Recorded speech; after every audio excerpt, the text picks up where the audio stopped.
one team, one number. This is how we're going to build growth together. When you have heads of sales or CROs not sitting with CMOs, you are leaving millions on the table. If we lose together. What changed when you moved to the one revenue team? Everything. Amy Martin, Chief Marketing Officer at TruWest Holdings, breaks down why one team, one number just isn't a slogan. It's actually the secret to scaling successfully. Having a new poster in the lobby, how does that drive revenue? This is not impactful. We can do these custom wrap cards and website landing page for you guys. We'll do that all day long, but that's not going to drive revenue. Executives have got to hear this. 100%. The other most important thing is I love that perspective. when I am held to the same sales goals and revenue goals as my sales team, we are all trying to drive towards that time together. What is AI in the C-suite? I think the C-suite right now,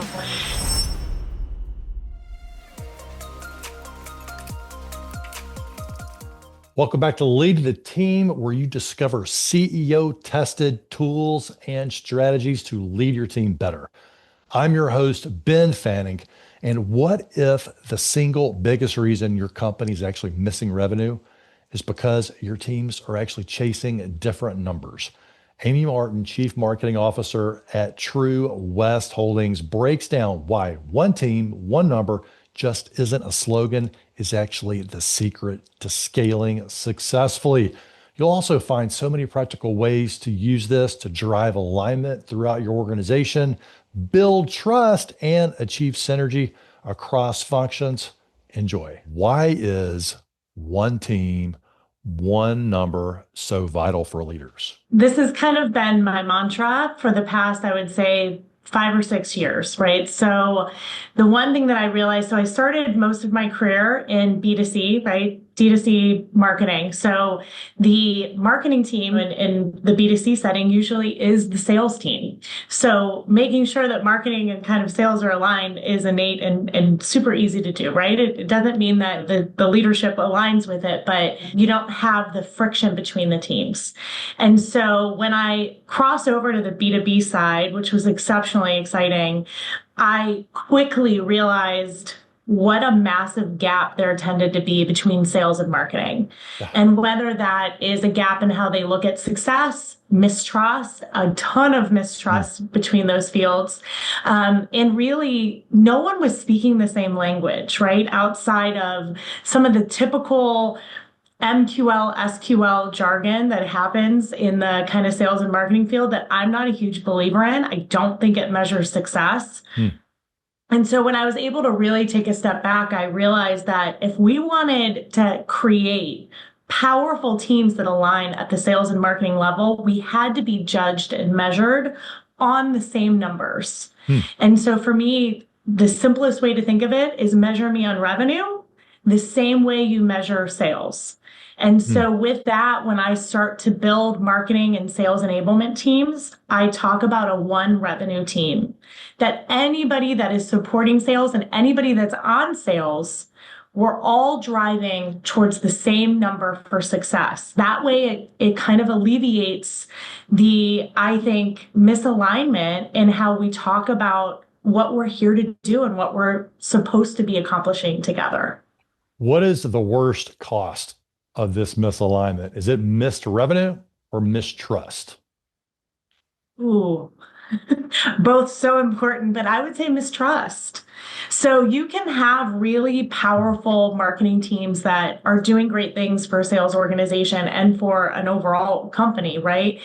But if there's mistrust between the leaders and the day-to-day doers, right? The powerful people on the ground that are supposed to be talking to each other and learning from each other, then we're not going to scale nearly as fast or as strong as we could. So to me, the mistrust is the long-term gap, right? And it could cost your company millions to hundreds of millions of dollars if you're not able to unlock that growth.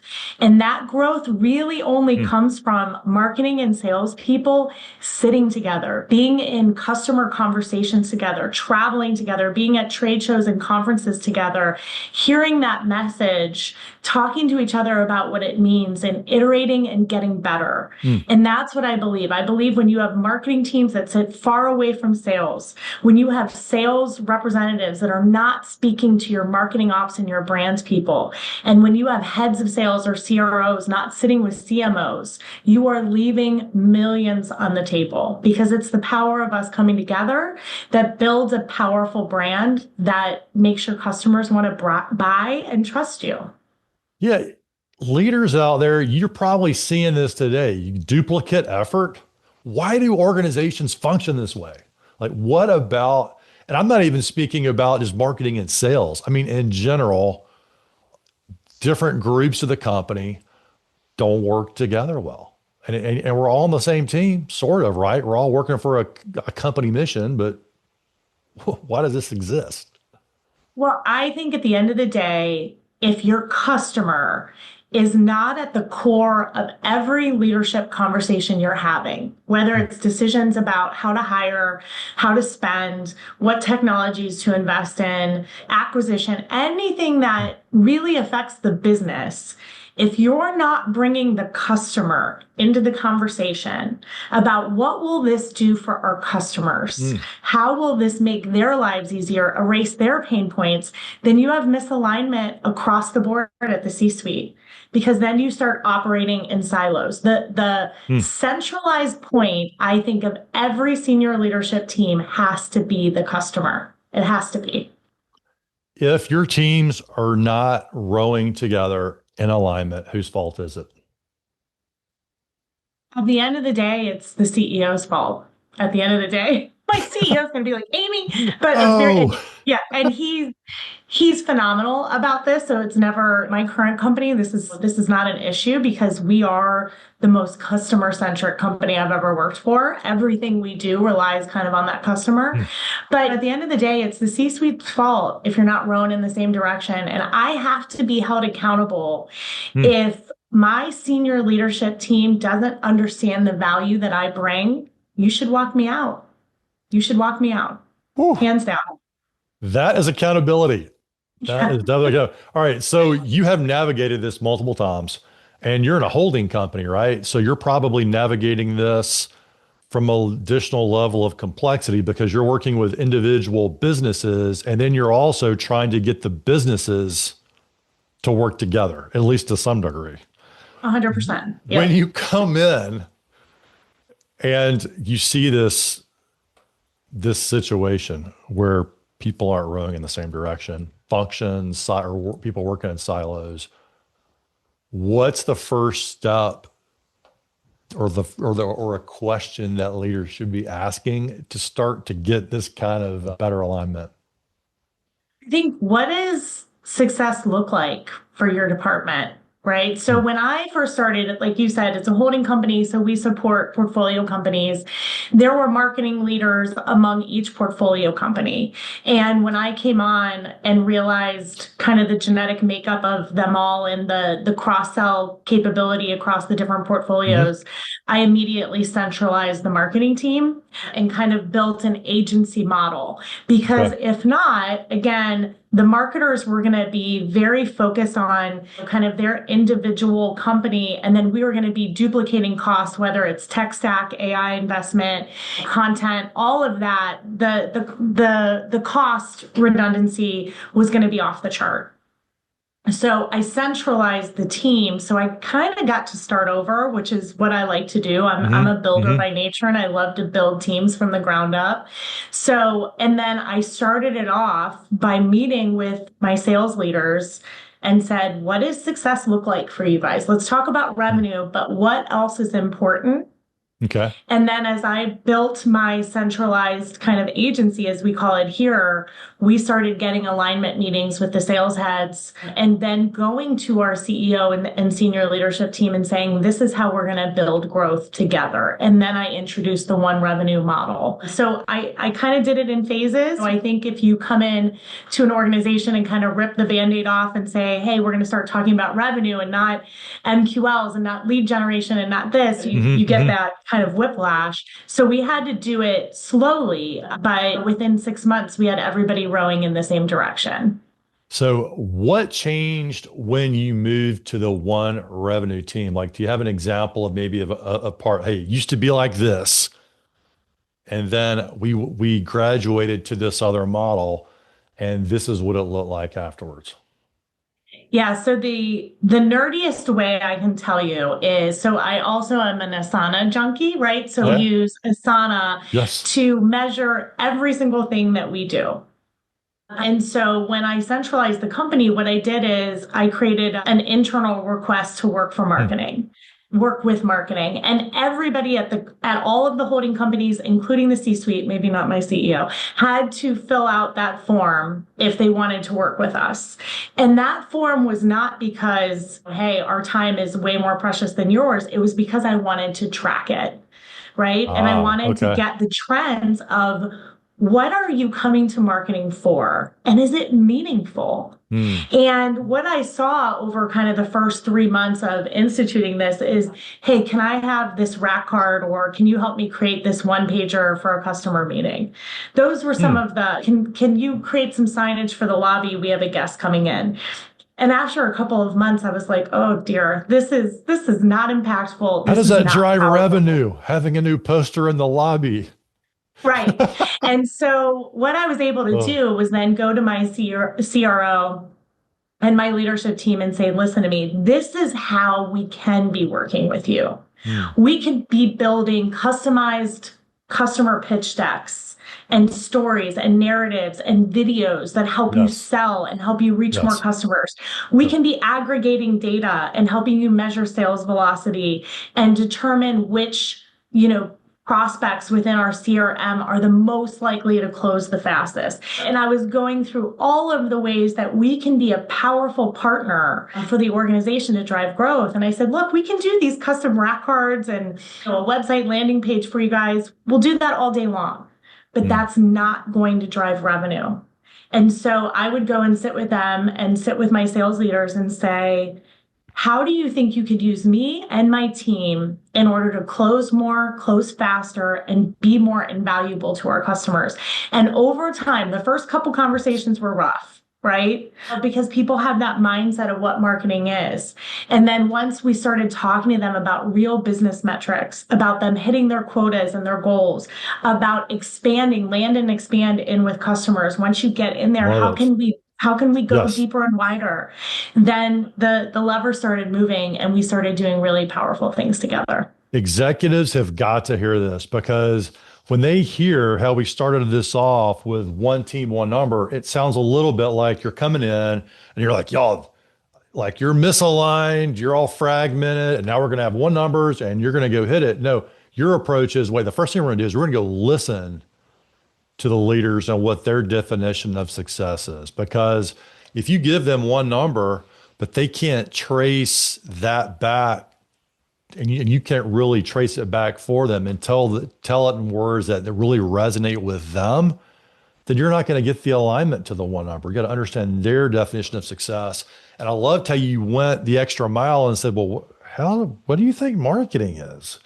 And they're like, well, Oh, and the answers. you should go make some posters for us and for the lobby.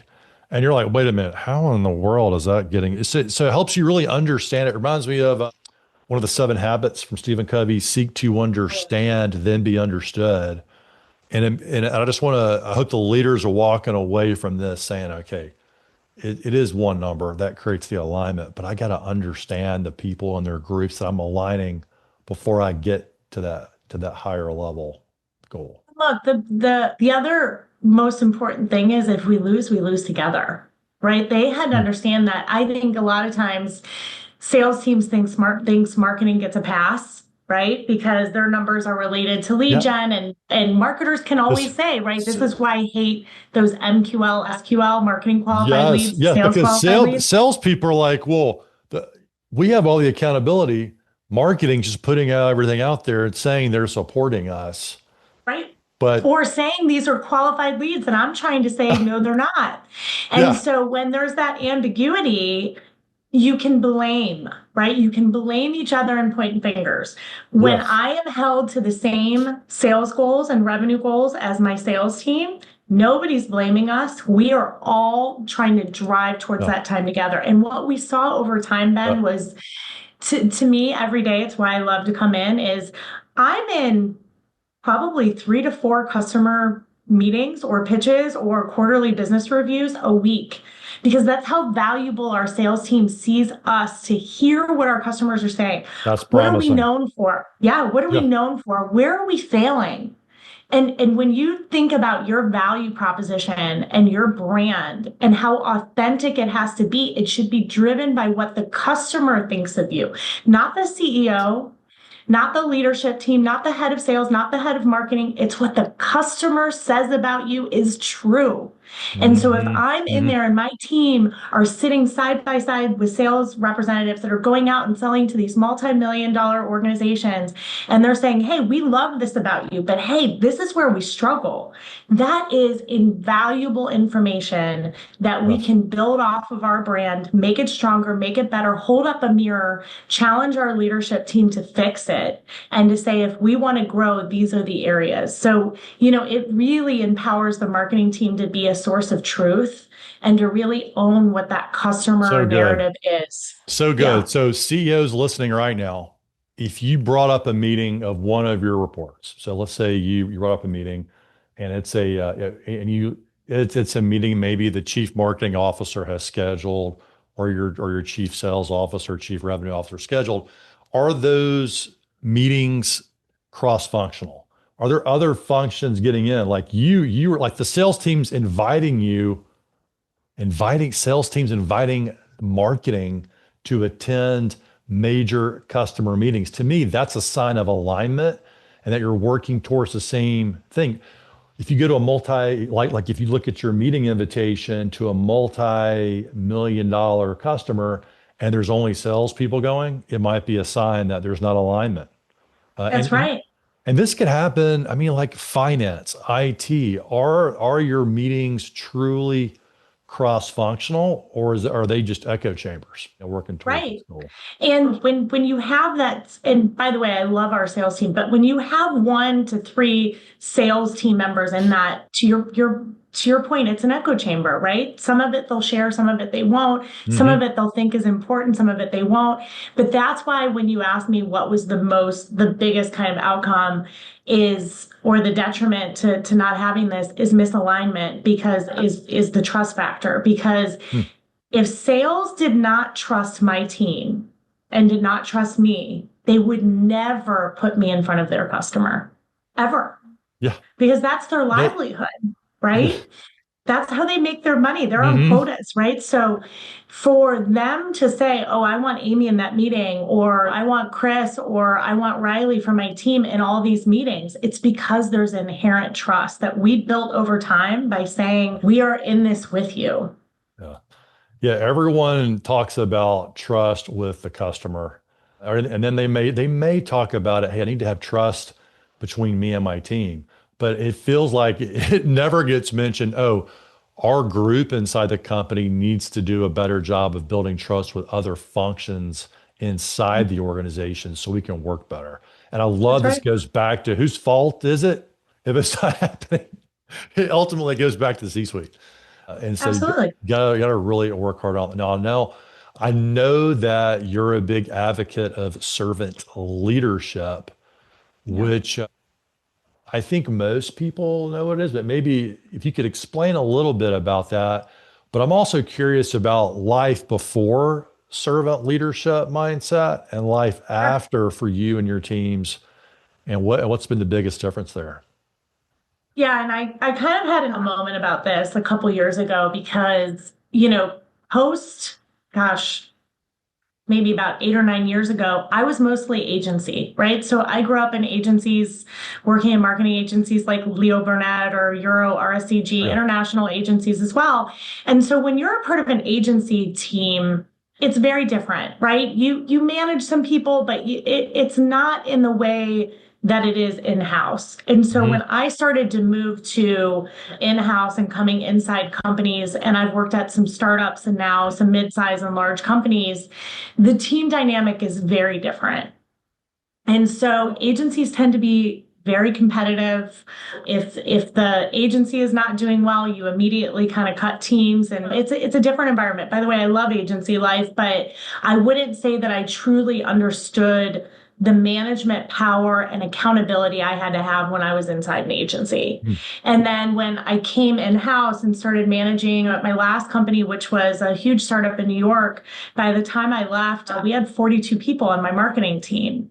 And I realized that a majority of my day had to be to unlock their individual Mm. strengths, right? So servant leadership at the top level is that you manage toward the person, not about you, Hmm. right? Hmm. So most people, and when I was at an agency, I managed, and my mantra was a little bit of, well, this is my way, right? And this is how I manage teams, and this is Yeah. how I drive towards success. Because it And worked for then you in a more agency environment where you were having to drive a lot of the creative direction. right. Almost And like, and for those people that, and I haven't worked in agency, but you're more of a consultative type role, right? 100%. For companies. And then when you sort of move to the other side, you're like, wait a minute. It- Right. And you have to be Different billable animal. at agencies, right? So Yes. everything is about billability Yep. and so it's less around kind of people development and culture. So when I started working at the startup in New York, people, huge advocate of still, I hope everybody checks it out. It's a fitness startup in New York.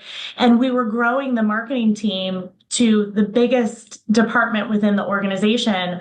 I realized that we were becoming the main culture driver of the company, Hmm. right? Because we were outweighing so many of the other departments by massive amounts of numbers. And also because we were a startup, we were hiring younger people, right? Coming out of college, mid to late 20s, and they were finding their way in life. So I had to really adapt my leadership style to say, hey, I have to look at Kelly or I have to look at Rebecca and I have to figure out what is going to motivate them, what's going to drive them, make them come in every day obsessed with the customer, Hmm. obsessed with the number that we're driving towards and being curious. And for each person, that looks and feels very different. Wow. So it was a massive change for me, but it's something now in my old age, Ben, that I will say is my favorite part Hmm. of coming in every day is connecting with my team, understanding where they are today, not overall, but today. How are they doing? What's the most important thing on their plate today? It might be something very personal. Hmm. And then you have to manage to that to really unlock potential of teams. So that's a big shift from the Mhm. way you started doing things. Did Yeah. you ever feel like, especially when you started, that servant leadership maybe made you look weak?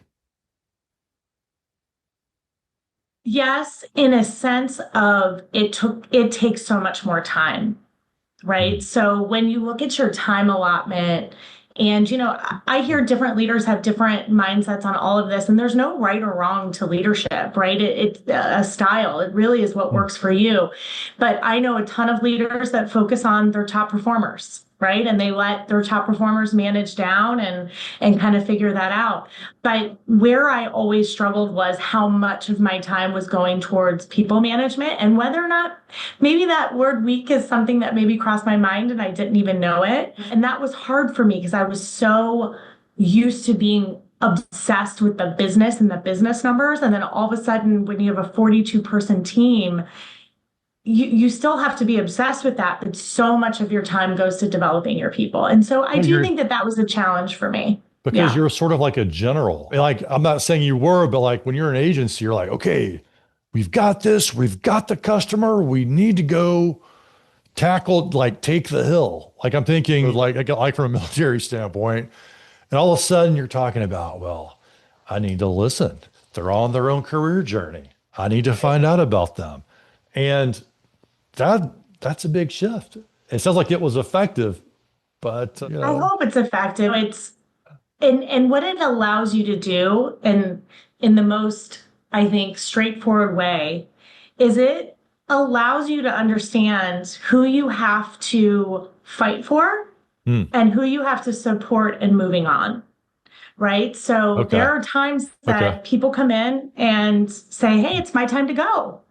And by practicing servant leadership, I know who I'm going to really go to Matt for to keep, whether hmm that's hmm all the different levers you can pull to retain amazing talent, or sometimes you have to say, look, this is devastating for me, but I agree. And let's make sure you land well. And I'm always going to be somebody that's in your corner. Right. So I think before I practiced that leadership style, I didn't really fully understand who I should be fighting for and who I should be helping move on with respect because I yeah. didn't know them well enough to Hmm. know their long-term capabilities of how they were going to help the business grow. So taking time to understand your talent can help in so many different ways, from building Yeah. the team to helping accelerate their career, even if it's accelerating them to another job outside the company.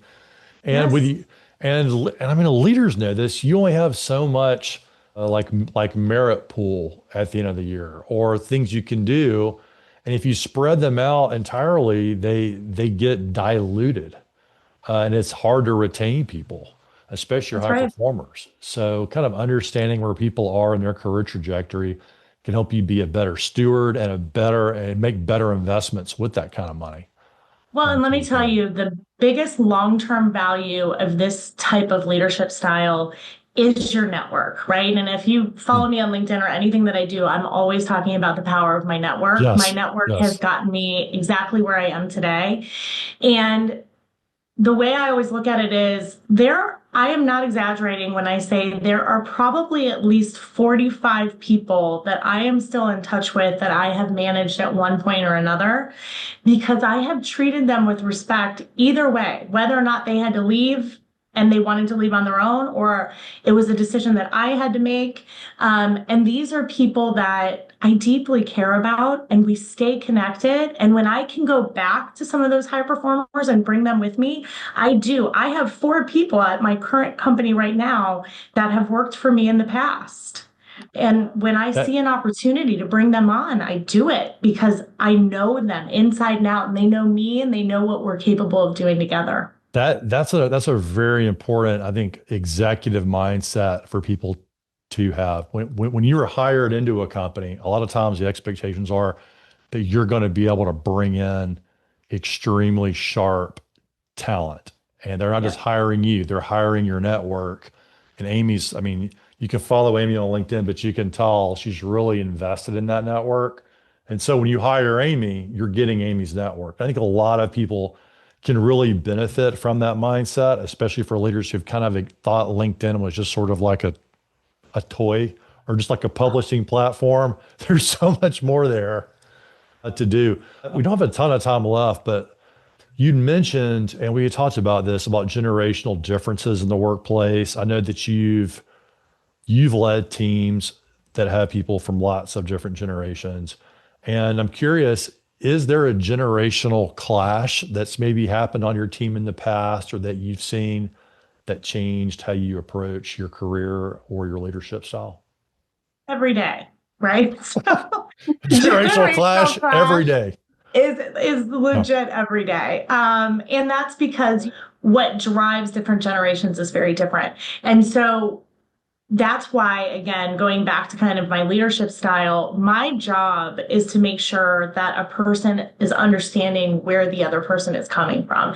If the right intentionality is there, we'll work. We'll Hmm. make it work. And I can usually, through the relationships that I have with my teams and my teams on sales and my teams on IT and finance, I believe that servant leadership is not just for the people that you manage, right? But you can get people to be aligned. They might not have to agree on the approach or the exact way to get there. But if the right intentionality is communicated and you can kind of understand the genesis of somebody's, whether it's emotional reaction or visceral reaction, then you can get people there. Hmm. So yeah, the generational gap is real in this day and age. Gen Z is throwing people for a loop right now, but I love it. I remember, and Ben, I'm sure you do too, when the millennials came on the workforce and the baby boomers thought that the whole world was going away. And Yes. and look how powerful the millennial workforce is, and what powerful drivers they are of swinging that pendulum, and they brought some work-life balance back to the equation. And so when I think about Gen Z coming on and their view on technology and everything, we need it. So I try not to shy away from it. What I remind people of is the intentionality of the Hmm. way people are doing things is if it's positive, we'll always get there together as a team. So If it's not, then you have to manage that out, you know. align on intentions, and that Yep. can set the generational differences on a positive course. I like that. And Is that's there why the some, one revenue number is so easy. The intention is to hit that number, that's the right? intention. That's the intention. What is something that a Gen Zer has taught you? So I was just having this conversation at a dinner party last week. Surprisingly, they're teaching me that technology is not everything. Hmm. So we're pushing AI really hard here. I'm a massive believer in it. We're trying different things, especially at the B2B level. We've made huge investments. I go to Maycon and follow some of the leaders in there Mhm. every year. It's my biggest um, kind of curiosity button right now, and I love it. And what I think I made a terrible assumption is that the Gen Z generation is going to come in and be obsessed with this, do it better, do it faster, and teach me. Hmm. And what I'm realizing is, I think because they were reared on technology, that they crave actually the human touch and Hmm. the approach outside of technology. Okay. So it was kind of a surprise move that my younger team members are saying, well, let's not automate that until we fully understand it. Like, let's try this and let's do that. And they're pushing back on speeding up that AI adoption. And while sometimes truly that frustrates me, I actually love it. And I love that they're reminding me that there's two sides to this AI coin, and the human side is just as important, and we can't lose sight of it. So it was a surprise moment for me with the Gen Z generation. Yeah. I like that. And that story alone makes me optimistic and hopeful for the future. Me too. Starting to land the plane here. You mentioned AI. What is AI in the C-suite? Scary and incredibly opportunistic, Hmm. right? So I think for now, C-suites are, we're still at the point in time where you have the mass adopters and the cautious leaders who are saying, hey, I want to make sure we're not automating our people right out the door, right? So I think the C-suite right now, a lot of the conversations are probably volatile, right? And Hmm. probably a little bit contentious, right? And by the way, it's an important enough topic, it should be. So I think that leaders are still trying to figure out how to do this, how to think about it. I mean, you've seen the companies that have come out and said we're AI first and we're laying off 50 to 60% of our workforce, and then a month later backpedal, Yes. right? And then you've seen some leaders say, If you're going hey, to this do is, that, why put that in the Wall Street Journal if you're going to do some mass layout? Like, is that really how you want to be talking about AI? they did not have It's PR people in that room, by the way. got to call But, Amy you know, first before you do that next time. right. Yeah.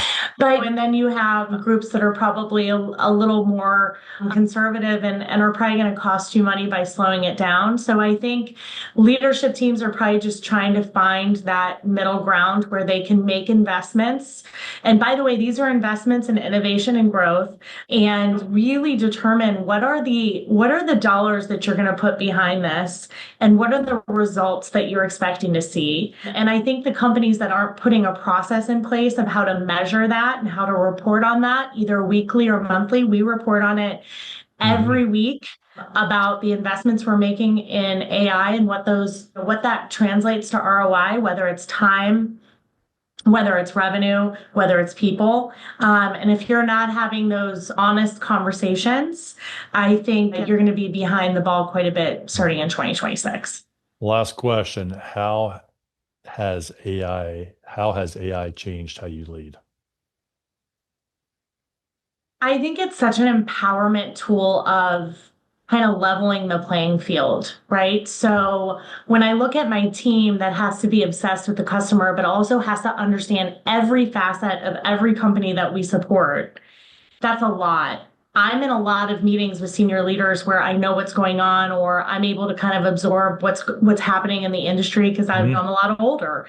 And so Hmm. everybody talks about this, but AI has kind of democratized information. So to be able to go in as a young leader or a middle manager and be able to go super deep into a topic because you have these tools at your fingertips Yes. and be able to use this tool to brainstorm and ideate and challenge and hey, I'm having difficulty with a team member. How can I navigate this? That's so powerful. So I think the way that I lead with AI is to use it to make your life better and to challenge you in ways that maybe you don't have team members that have time or the Mm. ability to do so right now. So whether it's being able to create custom GPTs, right? Whether it's unlocking the power of like a notebook LM or Claude and code and Hmm. all of the ways that they've had to find this help outside, you now have access to a massive support team that is technology driven and that you could do at any time of the day. And so I just always tell people if you've hit a wall, don't be afraid to use technology as a way to push through it, even if it's Yes. personal, and really test it and find out ways that this can make your life better. We talk about AI in every single meeting, every single day here. Well, there you go. Keep it in the conversation and keep the exploration going. I love that perspective. Amy, been a fun today. Thank you for coming on. Lead the team. Thank you, Ben. I appreciate it.